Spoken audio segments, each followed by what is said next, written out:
What's up, everybody? It's Michael over here at Game Changerz. I am at the studio today, and I promised y'all last week when I did the Switch teardown with the boys that we would do a Joycon 2 blind teardown as well. And I know there's a bunch of videos out there already showing the full process and how to tear these apart and what the repairability is supposed to look like. I didn't watch any of those because I wanted to keep it fresh for you guys. Hopefully I won't struggle as hard on this one as I did with the actual Switch, but hey, that's how you learn, right? So let's get into it. Alrighty, let's go ahead and crack this bad boy open. Let's see what we got here. Woo.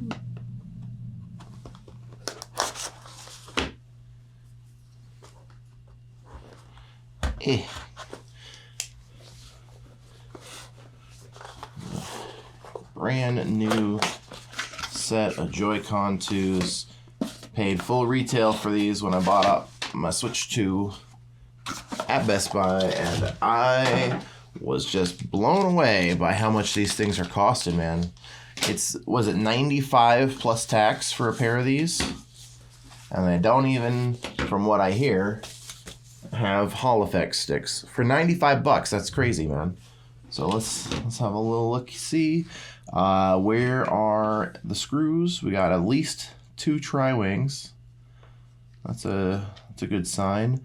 I'm seeing very little else though, so I'm wondering if they hid something underneath a sticker like on the Switch too. I don't see. Oh, that's not a sticker, is it? Well, let's try hitting those 2 screws first and then figure it out from there. Maybe that's all it is, you know, or maybe it is some crazy nonsense. We'll start with the right one first, I think. We'll tear that down, and then we'll go through the left one and see how different they might be. Whee! Okay, we've got our 2 tri-wings. And then, does it just pop on open? It already is starting to come apart right there. Oh, this is a good sign. Maybe it's just some clips back here. This side's not letting go quite as easily, so maybe not a good sign. I don't know. We'll see. Is there anything grabbing it here? It kind of seems like it's getting grabbed. Huh. And me without my spudger. And just clip my fingernails too. Get a little purchase on that and see. I think this is this piece right here. You see how there's kind of like a side bit there that kind of looks like a different piece. I wonder if there's something underneath that I need to be getting at. I bought a second pair of these specifically so I wouldn't wreck my first one and then be without. With the Switch 2, I couldn't afford a second one, so I just tore down my personal boy. Oh, yep, sure enough. Look at that. It's an awkward plastic sticker, but yep, there we go. I got another tri-wing and then a Phillips. And I didn't break any clips this time. Hooray! That's the Phillips, yeah. Big chunky Phillips.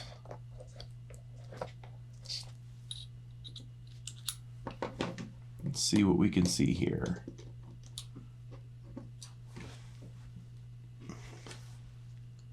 Is it still clipped together?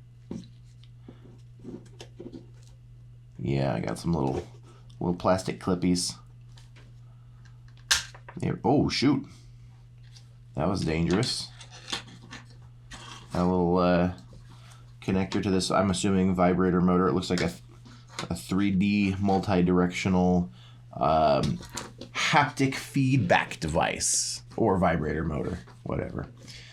And this is a lot cleaner on the inside than the regular Joy-Cons. I think it's probably because they had more space to work with. Oh, this just falls right out there, doesn't it?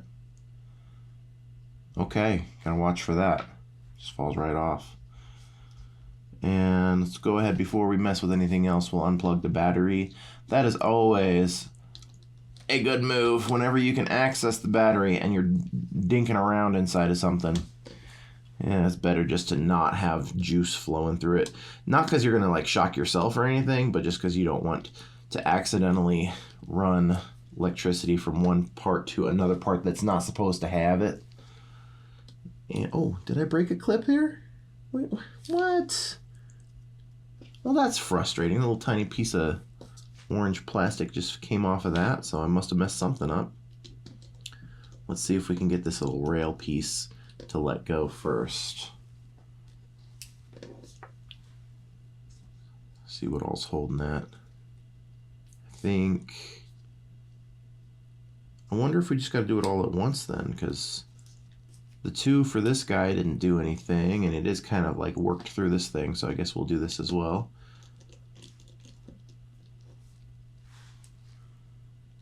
And does this whole thing come off here?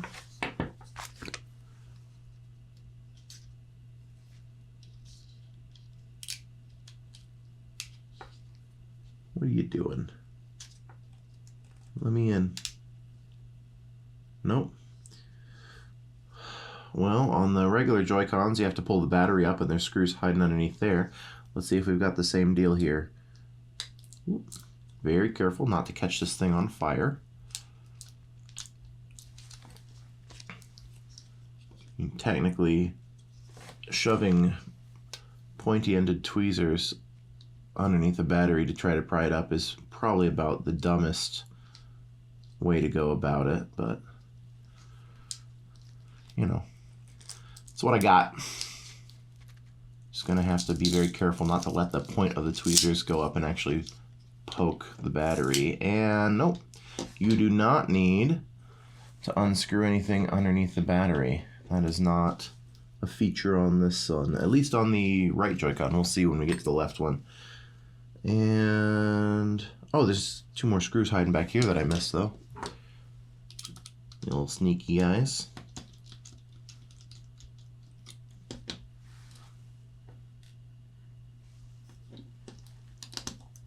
Get those out of there, and then I do see another screw up top. I'm hoping that that one won't be mandatory at this point. It looks like it's for the ZR button to hold that ribbon on there. Let's see if this thing will come up without pulling that. Doesn't look like it.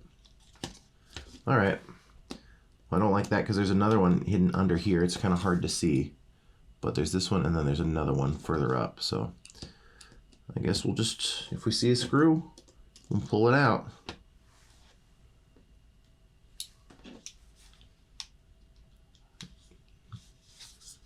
See what I can get to and what I can't get to, you know, without snapping plastic.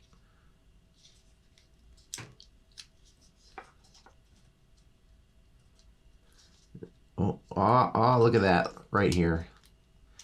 Black screw inside of black plastic, hiding everything. And is that it? This little piece is starting to let go.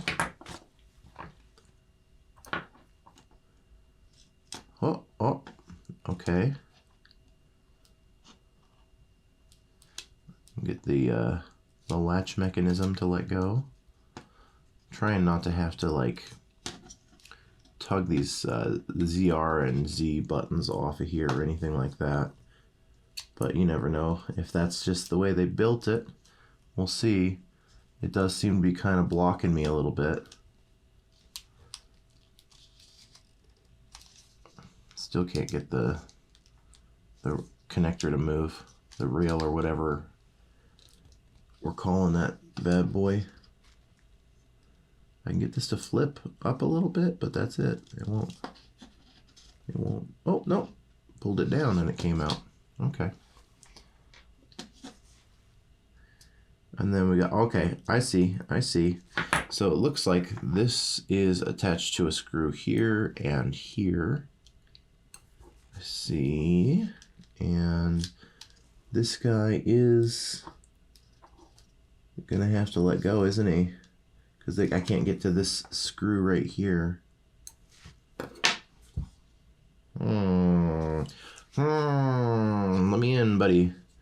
So this ZR button, these usually kind of like plastic clip into place, and like the hinge is usually, oh no, but there's like a little spring there I don't want to mess up.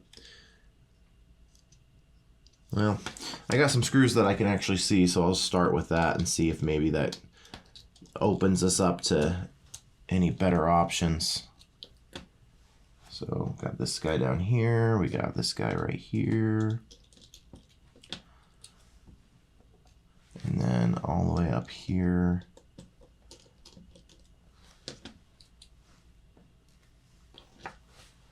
And still can't get the rail to let go. I mean, it's let go down here, but there's something in this general area that's still holding it. And still can't get the battery holder to fully release because I think this screw up here is holding it. Let me see if I can just kind of go at an angle and just convince it to sideways its way out of there. There we go. Okay, well that's awkward and uncomfortable, and I'm gonna have to find a way to get to that screw without having to go at a weird angle, because that angle is not okay. It's not pleasant. So we can go ahead. I can see it's connected here. Pull that out, and up here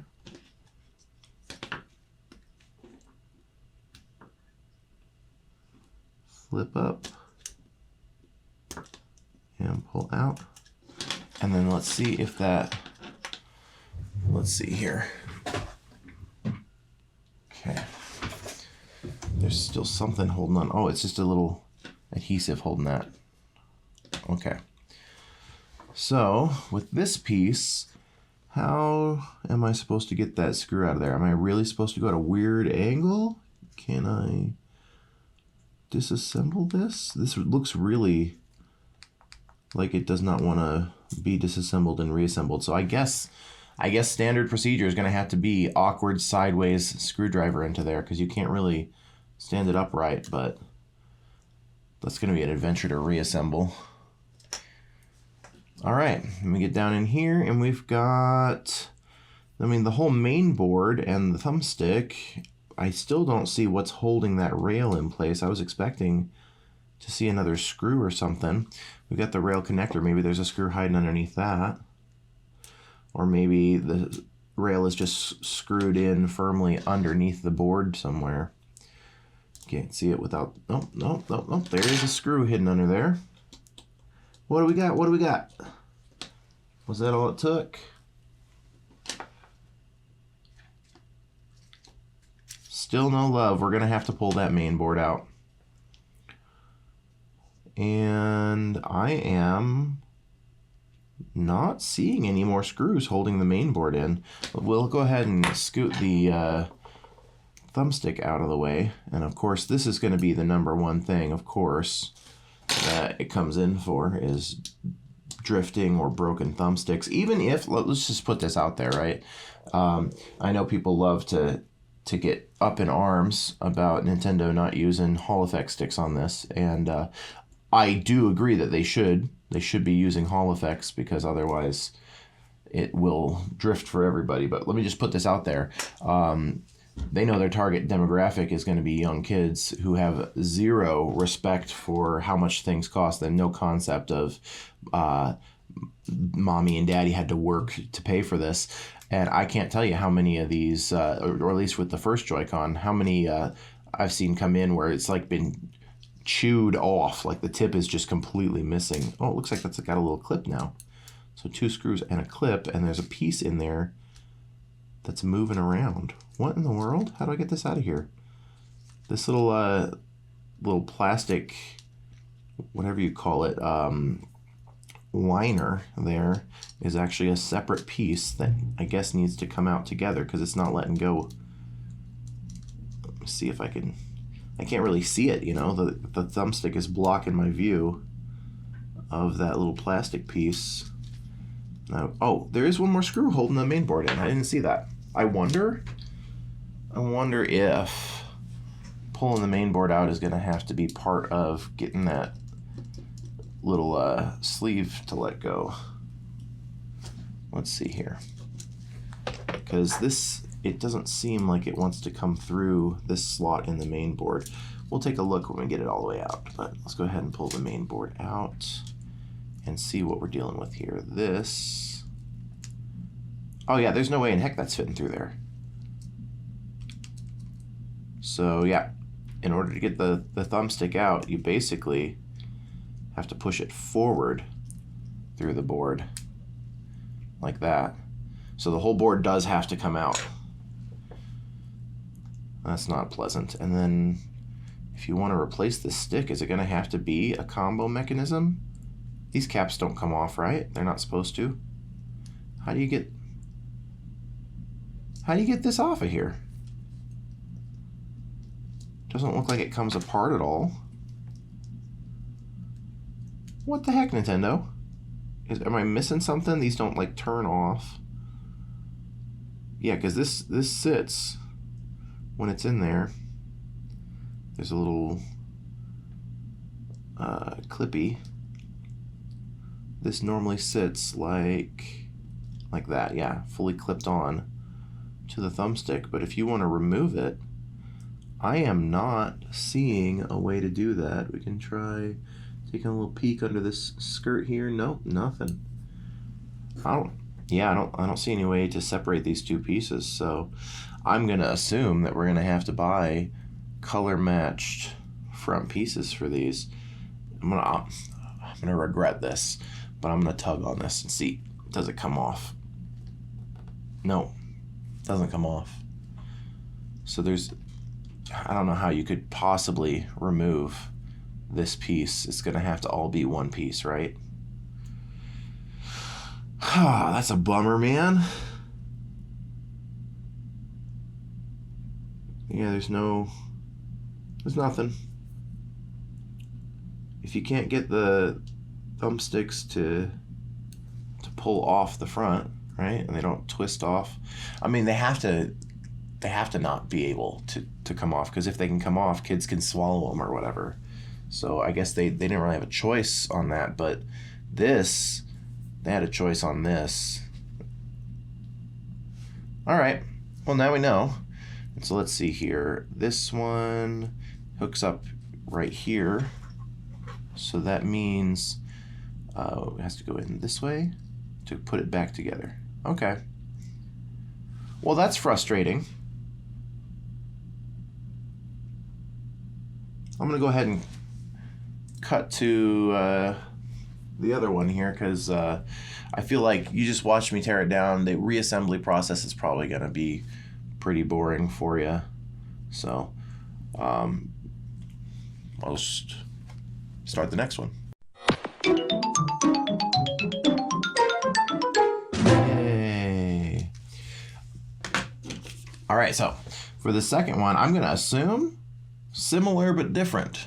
That seems like a fair assumption, given Nintendo's track record with these things. Similar but different seems like what we're gonna expect here. But let's start by pulling out the obvious tri-wings that we can reach. And then go from there.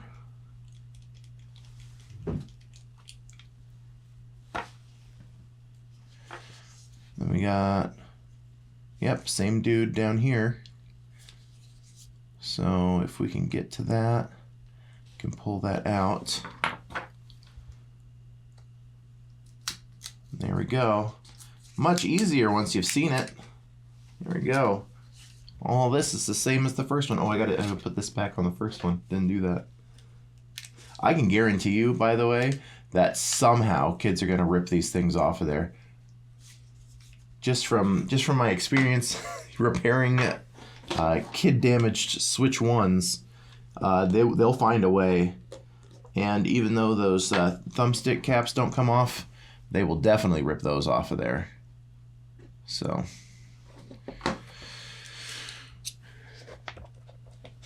gonna probably need to see if I can stock those, or we'll just, you know, figure it out as we go. It's still a new device.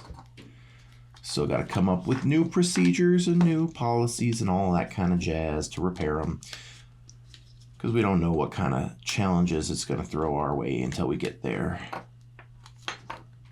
This should come straight off. Getting a little, it's catching right here for some reason. The other one, I don't feel like it did that.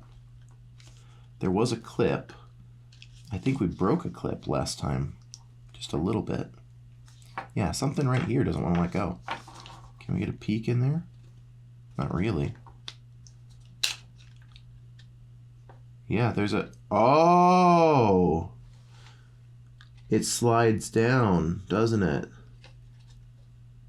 Yeah, dang it, Michael. That's why I broke the clip on the other one. So once you get all of these off of here, you have to kind of like do this and slide it just a tiny little bit. It looks like it slides down. Okay, good to know. And so far, this looks like a perfectly mirrored image of the other side there. So that's good news. If it's the same, then that's going to be less training, less figuring stuff out. Yeah, it looks identical. Okay, so we'll pull off the battery first. No juice flowing. On the first gen switches, the Joy-Cons, one of them had screws under the battery and the other one had screws around the battery. So if I think this through, the screws that I absolutely had to take out to get this piece out last time, I think would be this one. Come on.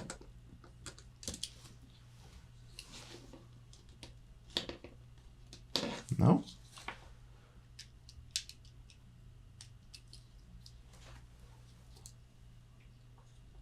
Yep.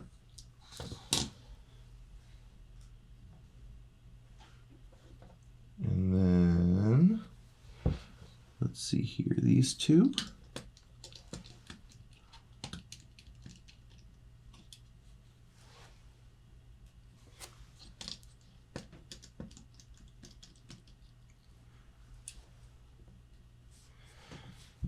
Then this one.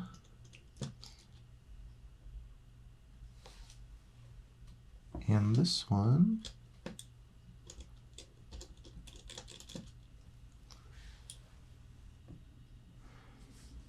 Which in theory should all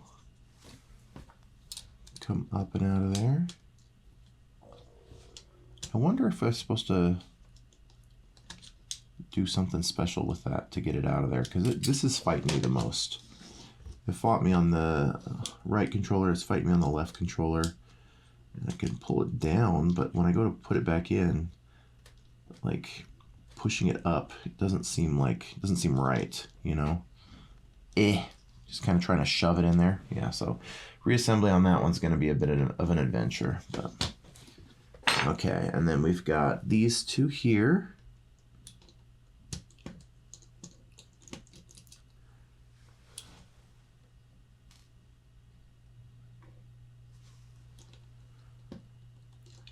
Come on. Weird sideways angle nonsense.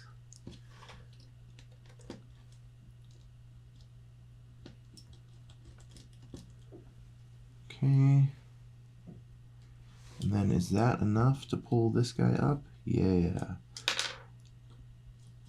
Okay, cool. So we don't have to fully tear down everything to get at least this piece out.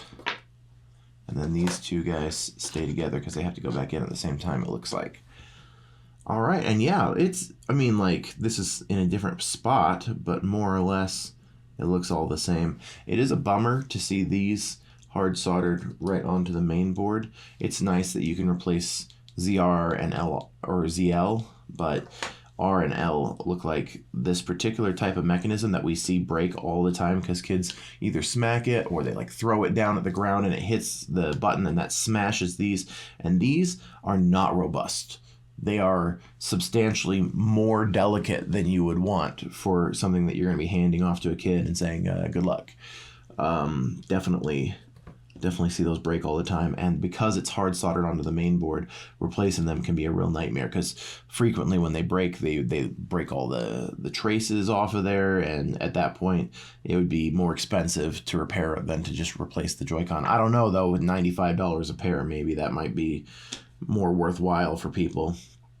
But yeah, looks like we got the same deal here too with the thumbstick, with that little sleeve thing that goes around it. It's latched onto that, and so the whole thing has to slide forward out of the board. So we got to pull the board out. So we'll undo all the ribbons first, then do all the board screws, and then pull that board out. So I wonder, we could probably pull the board out without taking this thumbstick screws out. Let's see what happens if we do that. See if we can just pull the board off and leave the thumbstick in there. See if it forces us to do them at the same time or not. 1, 2, this guy here. I'm pretty good at Joy-Con 1 layout. You know, I know where all the screws go. I've got my screw maps already predetermined. I know what I do and don't need to undo. But I'm looking forward to getting there with the Joy-Con 2s. Because when you first start off and you don't know what's what and where, it's easy to end up like unscrewing more than you have to, and then you end up having a bad time. It kind of looks like this is blocking our board from coming out. That's weird. I don't remember if it did that on that first one. I'll have to go back and check the footage and see. But looks like the rail thing is underneath there, so let's see if we can get the board out. I think we got all the board screws. Yep, all the board screws are out. Come up and over. Scooch this out of the way, if we can. I don't know how well we're going to be able to scooch that out of the way. There we go. Yeah, and sure enough, you can leave the thumbstick in there and take the board out without taking out the thumbstick. And I am just baffled by this decision, because I really don't see any way to port it over, unless you wanted to like disassemble and reassemble the thumbstick itself, but that sounds like the definition of a bad time. And if we do have to replace these rails, which I'm sure will be a thing that will happen, looks like it's just one more screw, and it's just up and out, swap it out. But I am excited that these are more or less a mirror image. I'm not excited about this. I'm not excited that these thumbsticks are clearly just the same type of carbon film. What do you call that? The traditional rubbing potentiometer. They don't use any kind of Hall effect or TMR types technology on that. So, all right. Well, thanks so much for coming along for the ride, guys. For evidence, I did put this one back together. I'll go ahead and put this one back together. I'm getting a little bit more familiar with it since this is number 2, so I'm feeling confident I'll get it back together, and then we'll show it off. So there you have it, folks. Joy-Con 2s. I figured it out. They weren't too bad. It's not too complicated. This little thing around the outside here, I keep forgetting to put back on. I'll have to remember to add that to my screw map instead of just setting it aside so that it's easier to remember. But yeah, once you figure that out, it's all pretty straightforward. There are a bunch of small, delicate bits, as there were in the regular Joy-Cons, but nothing too crazy. I mean, it's really pretty straightforward. So looking forward to working on these. Well, thanks for coming along for the ride, everybody. I really appreciate you taking the time to watch the video. It means a lot to us. It really does help support our slowly but steadily growing YouTube channel. And, you know, just every time I see a comment or a like on there, makes me really happy, like personally in my heart. I like it. So hopefully it wasn't too boring. Hopefully it was worth your time to actually hang out and watch. I know, like I said, there's other videos out there, people doing it, but you know, a promise is a promise. Told you I'd do it. We are still doing a raffle, but I have to update things a little bit because I said we were raffling off a Switch 2. It turns out we're actually going to be raffling off 3 Switch 2s. We got 3 of them. And so we're going to be starting that in July. We're going to be setting up it's not the kind of thing where you have to come in and like buy raffle tickets. It's as you spend money in the store, you automatically get raffle tickets if you want them. We'll do a drawing at the end of the month, and the beginning of August, we'll give them away. We're also working on putting together some other prizes too, so it's not just Switch 2s. For those of you who like the more retro stuff or like the weird Japanese import stuff, we're hoping to put together a couple of prizes for that. But like I said, still in development. We're going to get you the full details on our Facebook, Twitter, Instagram, and TikTok, I'm assuming, probably, and maybe we'll make a YouTube short about it, but that's going to be coming in the next like week or two, so stay tuned for that. In the meantime, thanks a bunch for watching, and we'll see you guys next time.